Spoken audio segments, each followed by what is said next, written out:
Hello and welcome to Mediumship Matters with me, Hannah McIntyre. And it's Wednesday, so we have got a Mediumship Mini for you all. And today's question comes from Marika. And Marika says, "Hi Hannah, I am questioning myself about the fact that in some theories, before we are born into reincarnation, we choose our family. We choose it to heal or break some of our old karmas or family patterns.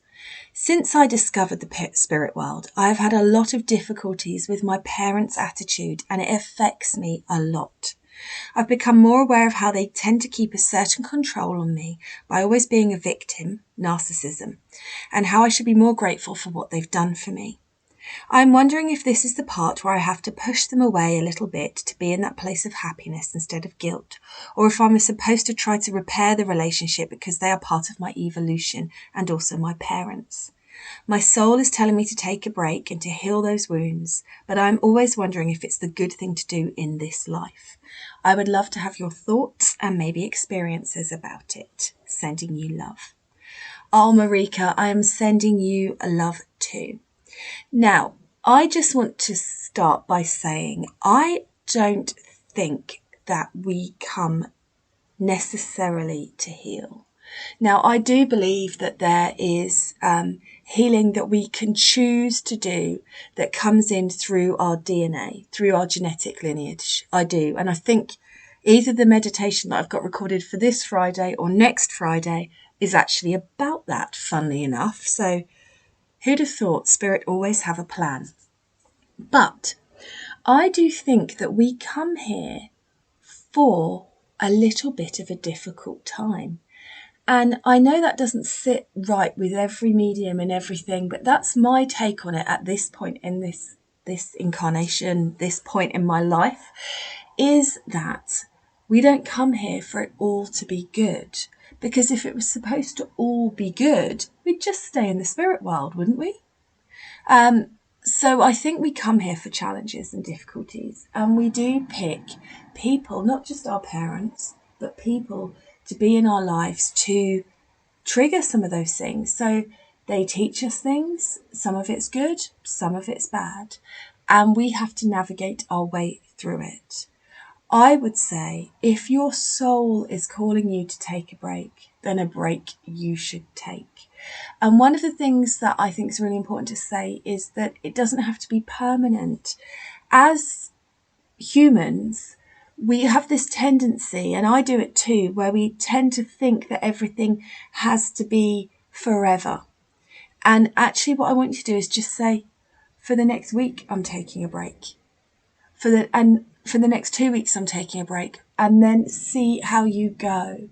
One of the Reiki principles, just for today, I will not worry, I think is such a powerful energy to sit in.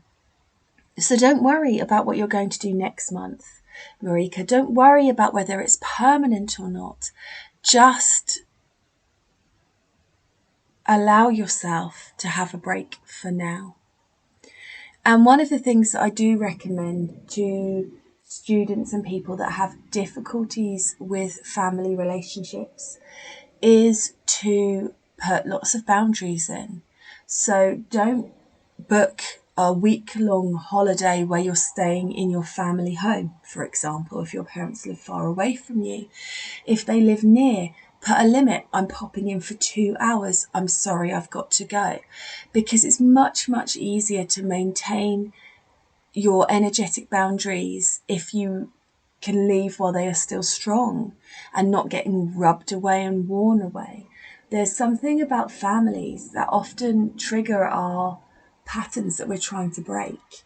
And if you really want to break those patterns and change those relationships, you have to give yourself the space to be strong in who you are now and let your family get used to who you are now and meet you afresh. It's a really interesting thing that people see us and we see other people as how we think they are, how we remember them being, as our take on their personality, their approach, their belief system, their energy. And just as we want to change, we have to allow others that too. So I think for you, it's very much a case of understanding, like you do, there are lessons there. Understanding that lessons aren't always good. I don't believe that karma comes with us between lifetimes. I believe we create our own karma and it is experienced in this lifetime. So you have no guilt. You haven't come here with a soul contract where you have said to the spirit world, I will suffer my parents and they will make me unhappy, but that will wipe out the life I lived as a rapist in the Middle Ages. It doesn't work like that. And so actually all you're doing in that scenario is punishing yourself. So just allow yourself to say yes when your soul calls you to, but when it's a no, it's a no. And I saw a really good quote on Facebook the other day, which must have been meant for you, which is something along the lines of, if it's a or a maybe or a okay, it's not a resounding hell yes, which means it is still a no. So be in that space where you're not pushing yourself and making yourself dim, trying to be what you're telling yourself you have to be, and allow yourself to meet yourself afresh. I hope this helps. Sending you so much love. And I think I just want to add here as well that your relationship with your parents can evolve and can change, and you can meet that relationship afresh, and that's okay too. As you change, your relationship will change, the way that they respond to you will change, and you will find your place in that. And if you can't, then you will know that for now at least, it's time to stay away. Take care.